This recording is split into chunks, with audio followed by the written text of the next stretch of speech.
Baik, selamat pagi semua adik-adik mahasiswa. Ketemu dengan saya, Dinar Ambarita, sebagai dosen pengampu untuk akuntansi perpajakan. Yang pertemuan pertama kita membahas mengenai konsep dasar akuntansi komersil dan akuntansi perpajakan. Adik-adik mahasiswa perlu memahami sekilas akuntansi untuk dapat dijadikan sebagai pegangan di saat memasuki dunia kerja. Apa sih itu akuntansi itu? Akuntansi itu merupakan suatu proses identifikasi, mencatat, mengklarifikasikan, mengolah, dan menyajikan transaksi atas aktivitas keuangan kepada para pihak yang berkepentingan.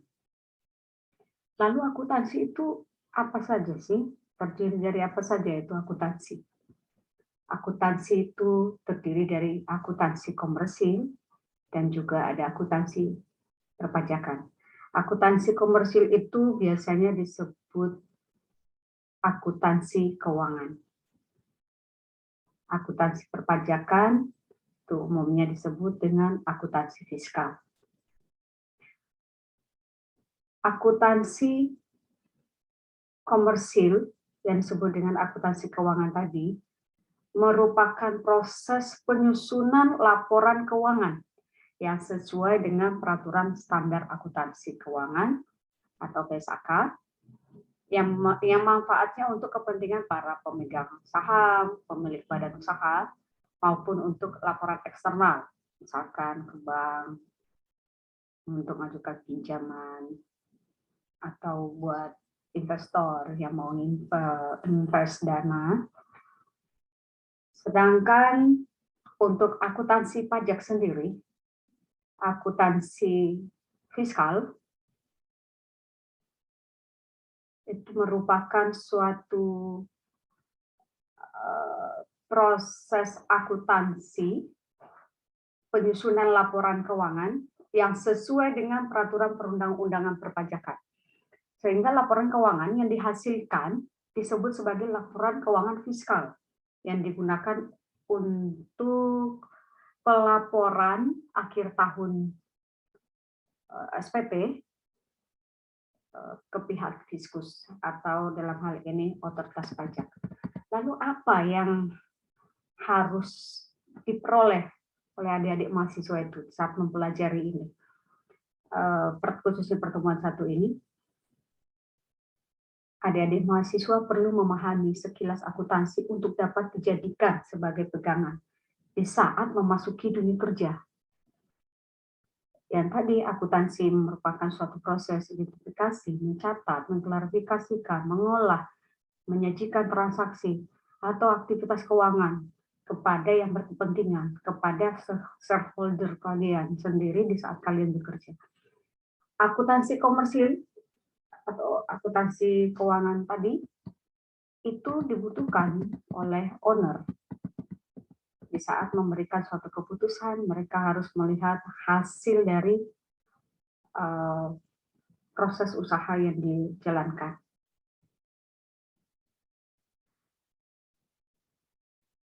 Adik-adik mahasiswa harus benar-benar bisa memahami akuntansi komersil itu apa, bedanya dengan akuntansi pajak apa. Jadi mahasiswa, adik-adik ini harus mampu memahami perbedaan itu. Sehingga adik-adik semua jadi mampu menyusun laporan keuangan sesuai dengan tujuannya. Ya. Jadi pembahasan untuk konsep dasar akuntansi ini dimulai dari ada urutannya yang terkait, itu ada 5 urutan kaitan materinya. Yang pertama, konsep dasar akuntansi pajak sendiri. Yang kedua, fungsi akuntansi pajaknya, itu adik-adik semua harus tahu. Yang ketiga, hubungan antara akuntansi komersil dengan akuntansi fiskal. Lalu, laporan keuangan komersil itu sendiri, yang kemudian diakhiri dengan laporan keuangan fiskal. Jadi adik-adik mahasiswa diharapkan sudah membaca bahan ajar yang sudah di-upload di MLS sebelum mengikuti pembelajaran. Kenapa? Karena dalam bahan ajar itu adik-adik mahasiswa menemukan berbagai pertanyaan. Jadi adik-adik mahasiswa bisa menanyakan jika di saat saya sudah membuka materi pelajaran. Kemudian nanti adik-adik juga harus mempelajari setiap bahan ajar dengan seksama dan mengerjakan latihan soal yang terdapat pada akhir pembelajaran. Untuk apa? Supaya adik-adik semua bisa meningkatkan penguasaannya akan materi yang dipelajari hari ini. Baik, kita masuk ke slide kita yang pertama. Saya share screen.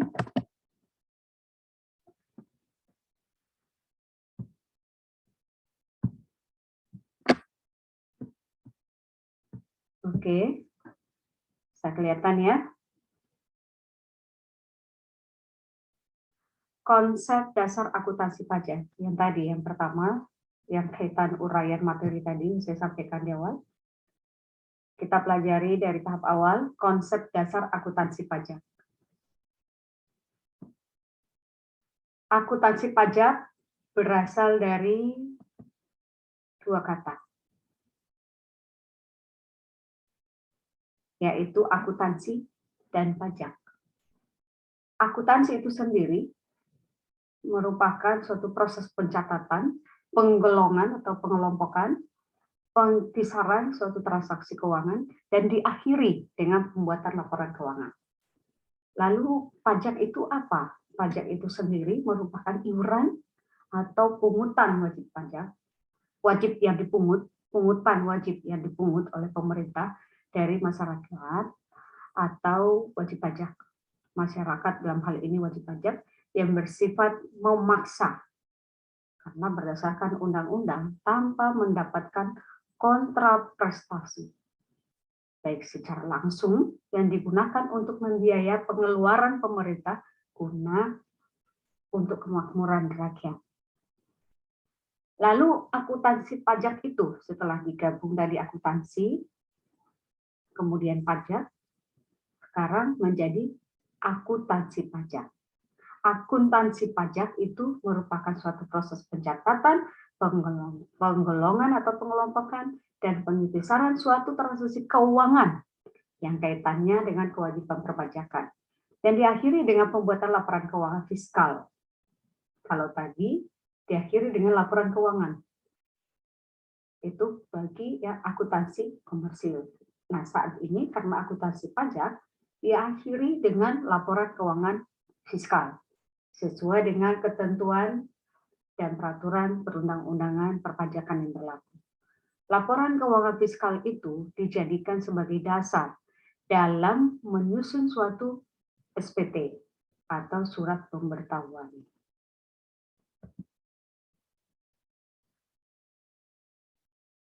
Kemudian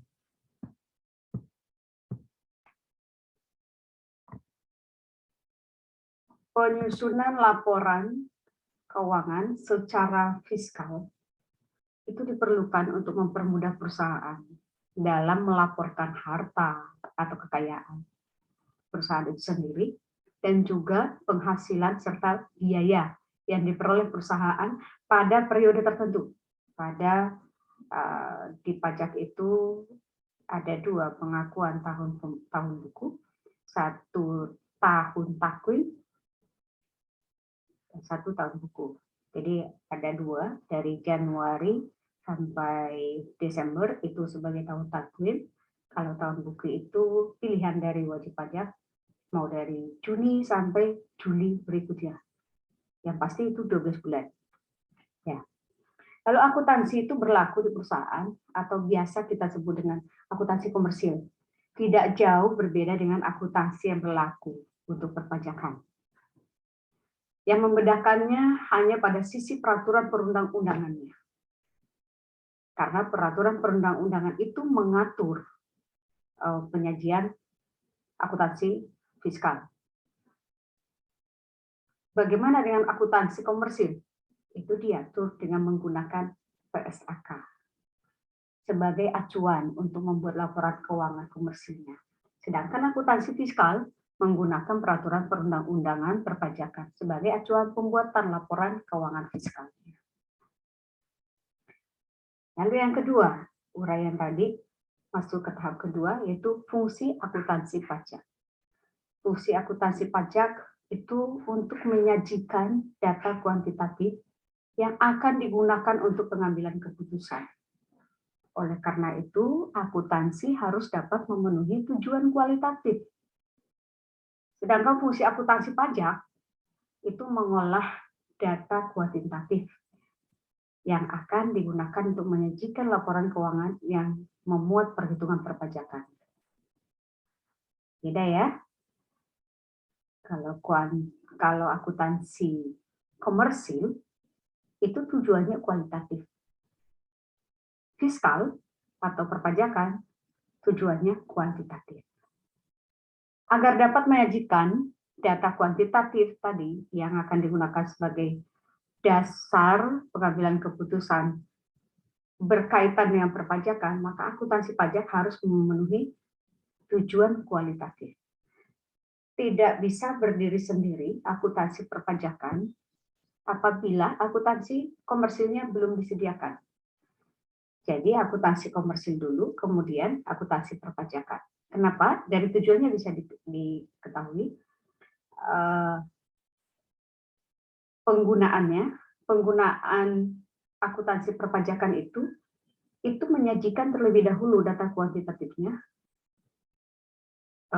menyajikan terlebih dahulu data kuantitatif yang akan digunakan sebagai dasar dalam penyajian data, maka akuntansi pajak itu harus memenuhi tujuan kualitatif, yaitu tujuan dari akuntansi komersil tadi.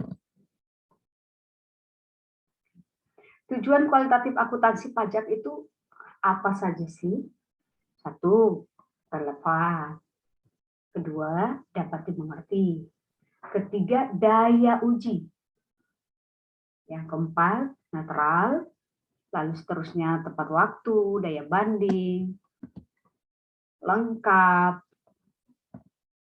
Nah, kita bahas nih satu-satu tujuannya. Untuk relevan, tujuan kualitatif akuntansi pajak. Relevan. Laporan keuangan yang dihasilkan dalam akuntansi pajak itu harus relevan antara data yang dimiliki wajib pajak dengan adanya kewajiban yang timbul dalam kaitannya dengan perpajakan. Jadi, laporan keuangan yang disajikan oleh perusahaan itu harus menunjukkan penyajian data atau penyajian laporan keuangannya yang menimbulkan suatu kewajiban di sana, ada kewajiban perpajakannya di sana, itu harus relevan, harus bisa membuktikan kalau biaya atau kewajiban perpajakan oleh si wajib pajak dalam hal ini perusahaan sama dengan perpajakan yang akan dilapor. Lalu yang kedua, dapat dimengerti. Laporan keuangan yang dihasilkan dalam akuntansi pajak harus dapat dimengerti, baik oleh wajib pajak maupun pihak lain, termasuk oleh Fiskus. Jadi penyajian itu tidak hanya dimengerti oleh perusahaan. Orang lain harus bisa membacanya, harus ngerti apa yang disajikan itu. Khususnya dalam hal ini, karena kita akuntansi perpajakan, khususnya dalam hal ini, pihak Fiskus harus mengerti apa yang kita sajikan dalam laporan keuangan perusahaan itu. Yang ketiga, daya uji. Laporan keuangan yang dihasilkan dalam akuntansi pajak harus mempunyai daya uji. Perhitungan yang dilakukan oleh wajib pajak akan menghasilkan angka yang sama apabila dilakukan oleh pihak lain termasuk Fiskus. Jadi, ada suatu laporan keuangan dari perusahaan yang menyajikan, menunjukkan angka kurang bayar misalkan 1M, jika diperiksa oleh pihak Fiskus, diuji. Daya uji itu maksudnya audit. Jika diaudit oleh pihak Fiskus, sama angkanya juga kurang 1M. Jadi memiliki daya uji. Tujuan kualitatifnya yang berikutnya itu netral. Netral, laporan keuangan yang dihasilkan dalam akuntansi pajak harus netral. Tidak memihak wajib pajak maupun pihak lain, termasuk negara. Negara pun nggak boleh dipihak. Jadi harus netral. Artinya, kalau penyajian laporan keuangan itu menghasilkan 1M kurang bayar, bukan berarti semata-mata demi negara. Bukan. Tapi memang itu apa adanya. Nggak dibuat-buat. Nggak dikurangi, nggak ditambahin. Lalu tepat waktu. Tepat waktu itu tujuan kualitatif laporan keuangan yang dihasilkan dalam akuntansi pajak yang harus tepat waktu sesuai dengan tahun-tahun atau tahun buku. Dari Januari sampai Desember atau dari bulan berapa sampai bulan berapa yang dihitung sampai 12 bulan. Itu tahun buku. Tahun tagihnya tadi seperti yang saya sampaikan Januari sampai Desember. Nah, itu harus tepat waktu. Jika tidak tepat waktu, ada konsekuensinya. Ada sanksi berupa denda atau sanksi administrasi. Lalu yang berikutnya ada daya banding.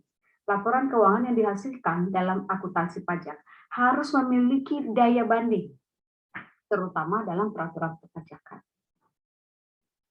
Bisa dibandingkan. Yang berikutnya lengkap. Laporan keuangan ini yang terakhir, yang disajikan dalam akuntansi pajak harus lengkap. Tidak terdapat data yang tidak terakumulasi dalam laporan keuangan. Artinya tidak ada data yang nyecer yang tidak disajikan atau data yang kurang pendukungnya. Misalkan pengeluaran 1 juta, tapi tidak ada bukti untuk pengeluaran itu. Nah, itu tidak lengkap. Oke. Yang berikutnya hubungan antara akuntansi komersil dengan akuntansi pajak. Yang tadi saya sudah sampaikan, dari tujuannya saja bisa diketahui, ada tujuan kualitatif dulu yang terpenuhi, yang kemudian dari komersil, yang kemudian akuntansi pajak itu tujuan kuantitatif. Dalam akuntansi komersil, seseorang dapat memperoleh suatu informasi bahwa tiap organisasi atau badan usaha memerlukan informasi tentang keadaan yang sudah terjadi selama satu periode tertentu. Informasi tersebut disajikan kepada pihak manajemen perusahaan ataupun pihak lain sehingga dapat diambil suatu keputusan bisnis. Jadi harus menyajikan informasi yang benar-benar terjadi dalam satu periode tertentu itu. Jadi akurat dalam mengambil keputusan di pihak owner atau pemegang saham, tidak ada langkah yang salah lagi dan tidak menyalahkan manajemen lagi, tidak menyalahkan yang bekerja lagi. Karena apa? Si administrator atau si penyaji sudah menyediakan data, menyajikan data dengan akurat. Tidak ada yang tidak diinformasikan. Semua informasi yang diperoleh sudah disampaikan dalam penyajian laporan keuangan itu. Tujuan akuntansi komersil itu salah satunya menyediakan laporan dan informasi keuangan kepada pihak eksternal atau ke pihak internal. Pihak eksternal itu siapa? Bisa pihak bank, bisa pihak investor, bisa pihak kreditur. Sedangkan akuntansi perpajakan dapat dirumuskan sebagai bagian dari akuntansi yang menekankan kepada penyusunan surat pemberitahuan ke SPT. Kalau akhir tahun kita ada peraturan negara kita, setiap wajib pajak wajib melaporkan SPT tahunan di akhir tahunnya Maret kalau orang pribadi, April kalau badan usaha. Akuntansi perpajakan itu dirumuskan sebagai bagian dari akuntansi yang tadi saya sampaikan dalam menyusun SPT. Pertimbangan konsekuensi perpajakan terhadap transaksi atau kegiatan perusahaan. Itu dilihat dari keuangan tadi, akuntansi komersil tadi. Jadi akuntansi perpajakan adalah lanjutan dari akuntansi komersil. Akuntansi perpajakan itu secara khusus menyajikan laporan keuangan sebagai informasi kepada administrasi perpajakan sebagai pemenuhan kewajiban perpajakan. Walaupun secara teknis proses penyajian laporan keuangan tidak diatur secara rinci dalam ketentuan perpajakan, tetapi pengukuran dan penilaian atas suatu fakta sangat dipengaruhi oleh ketentuan perpajakan. Jadi ada peraturan yang menentukan itu.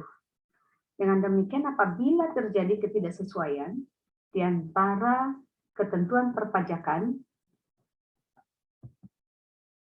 dan dengan standar akuntansi yang berlaku atau PSAK, Undang-Undang Perpajakan mempunyai prioritas untuk dipatuhi. Undang-Undang Perpajakan memiliki prioritas untuk dipatuhi di atas semua praktek-praktek akuntansi. Yang keempat, laporan keuangan komersil. Kita saat ini membahas khusus laporan keuangannya, laporan keuangan komersil. Informasi dari laporan keuangan banyak diperlukan oleh pihak-pihak tertentu, baik itu dari dalam perusahaan itu sendiri ataupun dari luar perusahaan itu. Sehingga laporan keuangan harus disusun dengan memenuhi standar-standar yang dapat diterima secara umum. Laporan keuangan komersil menyajikan informasi kuantitatif mengenai suatu entitas ekonomi sebagai dasar untuk pengambilan suatu keputusan ekonomis terhadap beberapa alternatif yang tersedia. Dasar penyusunan laporan keuangan komersil adalah suatu standar akuntansi keuangan yang tertuang dalam PSAK.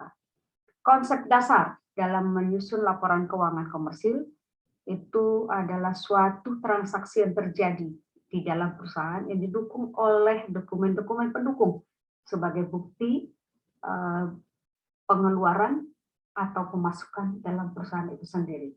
Contohnya nota, kwitansi, dan sebagainya. Pemakaian laporan keuangan komersil itu dipakai oleh siapa saja. Pertama, pegawai. Kenapa sih pegawai harus memakai itu laporan keuangan? Karena berkaitan dengan kelangsungan hidup perusahaan dan biasanya berkaitan dengan kesejahteraan karyawan itu sendiri, baik dari gaji, bonus, dan lain-lainnya. Kesejahteraan karyawan itu sendiri. Makanya pegawai itu ada kepentingan untuk memakai laporan keuangan. Lalu siapa lagi? Manajemen perusahaan. Manajemen perusahaan sebagai pihak yang bertanggung jawab atas seluruh kegiatan yang ada dalam perusahaan itu, yang bertujuan untuk mengetahui kenapa manajemen perusahaan harus tahu. Karena manajemen perusahaan harus mengetahui kinerja perusahaannya. Ini baik atau tidak? Sudah decline, menuju decline atau tidak? Menuju bangkrut atau tidak? Apa sudah makin maju atau tidak? Dan untuk mengetahui kebijakan keuangan yang akan diambil. Apakah kebijakan keuangannya akan diambil? Harus memasukkan dana lagi, atau stop, tidak ada pendanaan lagi, dan sebagainya. Untuk mendukung keputusan-keputusan strategis yang dibuat oleh perusahaan. Lalu siapa lagi? Pemegang saham. Selaku pihak eksternal dari perusahaan, perlu mengetahui laporan keuangan yang disajikan. Fungsi laporan keuangan itu bagi pemegang saham merupakan sesuatu yang harus diketahui untuk mengetahui keuntungan yang didapat oleh perusahaan, sehingga akan mengetahui jumlah dividen yang akan diterima. Karena pemegang saham di saat akhir tahun ada RUPS, itu rapat umum pemegang saham ya, di sana ada pembagian atas dividen. Jadi perlu pemegang saham itu mengetahui keadaan keuangan perusahaan itu sendiri, apakah ada rugi atau untung. Lalu siapa lagi? Pemerintah. Apa kepentingan pemerintah? Untuk apa? Untuk mendata jumlah perusahaan dan keterkaitannya dengan pembayaran pajak perusahaan. Lalu investor. Investor sangat berkepentingan untuk mengetahui laporan keuangan. Jangan sampai investor memasukkan dana, menyuntik dana ke perusahaan tersebut yang nyatanya perusahaan itu sudah tidak bisa up lagi, tidak bisa maju lagi karena sudah decline atau bankrupt, ya. Perusahaan yang bangkrut sering sekali akan mengundang investor untuk memasukkan dananya. Nah, ini perlu penyajian keuangan ini, ya terus terang dengan keterbukaan, memperlihatkan laporan keuangannya yang tadi investor berhak untuk menguji, mengaudit laporan keuangan yang disajikan tadi. Jangan sampai ada manipulasi, ada iming-iming, ada kesannya perusahaannya bagus kok, tapi karena sesuatu hal menjadi bangkrut. Nah, jangan sampai hal itu terjadi bagi investor. Makanya investor wajib melihat laporan keuangan yang disajikan. Lalu untuk apa kepentingannya? Ya untuk keuntungannya investor itu sendiri. Jangan sampai uang masuk ke perusahaan itu tapi tidak jelas, tidak akan kembali lagi. Karena bagaimanapun investor menginvestasikan uangnya ke dalam suatu perusahaan, ada sesuatu feedback, ada suatu timbal balik yang diharapkan di sana. Lalu siapa lagi? Yang terakhir, kreditur. Laporan keuangan digunakan oleh kreditur untuk mengambil keputusan apakah perusahaan itu mampu mengembalikan dananya nanti. Jangan sampai dipinjam tapi tidak mampu dikembalikan. Tidak mampu mengembalikan dana yang dipinjam tersebut. Ya. Nah, siklus akuntansi dapat digambarkan sebagai berikut. Nanti dilihat siklusnya seperti yang saya share. Ada transaksi terlebih dahulu, ada suatu kegiatan, lalu ada penjurnalan, dari jurnal masuk posting, pengelompokan tadi, masuk ke buku besar masing-masing akun, lalu menyusun neraca saldo, dan neraca saldo masuk ke menyusun neraca jurnal penyesuaian. Jurnal penyesuaian, lalu menyusun kertas kerja, dan juga ada yang menyusun neraca saldo yang disesuaikan atau ada yang langsung tanpa menyusun saldo neraca saldo yang disesuaikan, bisa ada yang langsung juga perusahaan menyusun kertas kerja. Lalu menyusun laporan keuangan. Laporan keuangan, langkah berikutnya menyusun jurnal penutup. Ada closing jurnal setiap akhir tahun. Lalu neraca saldo setelah penutup. Kemudian jurnal pembalik. Ini di akhir tahun, pas memasuki tahun berikutnya, sering sekali ada jurnal pembalik. Nah, yang kelima, laporan keuangan fiskal. Ini yang terakhir. Laporan keuangan fiskal ini membahas mengenai laporan keuangan perpajakan yang sama halnya dengan membicarakan akuntansi fiskal. Laporan keuangan fiskal sama halnya dengan membicarakan akuntansi fiskal. Ya, saya ulangi lagi. Laporan keuangan fiskal sama halnya dengan membicarakan akuntansi fiskal. Karena akuntansi fiskal pada umumnya menyangkut masalah kapan suatu penghasilan dan biaya diakui dan dilakukan pencatatan. Kapan suatu penghasilan diakui, biaya diakui, dan dilakukan pencatatan.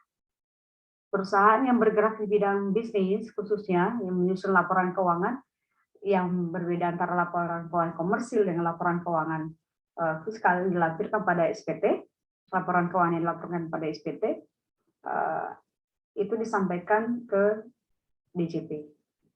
Jadi ada perusahaan bisnis itu membuat itu bukan double booking ya, tepatnya laporan keuangan yang disajikan dibuat lagi ada koreksi fiskal yang melahirkan laporan keuangan fiskal. Tapi ada juga perusahaan itu yang terkadang tidak mau pusing, udah laporan keuangan fiskal semuanya. Jadi setiap pembiayaan atau pengakuan penghasilan maupun biaya langsung disesuaikan dengan peraturan perundang-undangan perpajakan. Konsep dasar dalam menyusun laporan keuangan fiskal itu laporan laba rugi itu sendiri yang didasarkan pada perhitungan menurut prinsip-prinsip yang berlaku umum. Sedangkan untuk menghitung besarnya pajak terutang didasarkan pada penghasilan kena pajak yang diperoleh dari perhitungan menurut peraturan perundang-undangan. Undang-undang pajak secara khusus tidak mengatur bentuk dari laporan keuangan. Jadi bebas. Yang pastinya nanti pas audit tidak ada penyimpangan.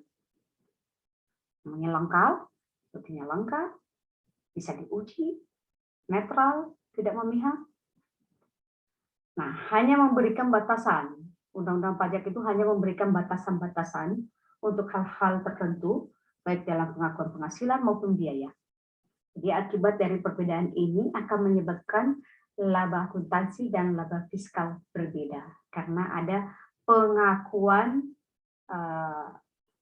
batasan-batasan pengakuan untuk penghasilan dan biaya itu sendiri dari sisi perpajakan. Nah, perusahaan dapat menyusun laporan keuangan akuntansi dan laporan keuangan fiskal secara terpisah.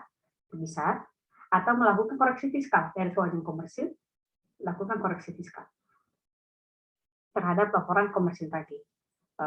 Laporan keuangan komersil direkonsiliasi dengan koreksi fiskal yang akan menghasilkan laporan keuangan fiskal. Nah, nanti untuk berikutnya, adik-adik mahasiswa semua bisa melihat, membaca Undang-Undang Nomor 36 Tahun 2008 tentang pajak penghasilan, dan juga bisa mempelajari buku-buku yang ada sesuai dalam daftar pustaka. Baik, jika ada pertanyaan, nanti adik-adik mahasiswa bisa lihat di LMS, ada tugas, ada kuis, nanti juga masuk dalam forum diskusi di LMS. Jangan lupa adik-adik semua untuk mengikutinya dengan baik. Oke, baik, sampai ketemu lagi di pertemuan kedua minggu depan. Sampai jumpa. Terima kasih.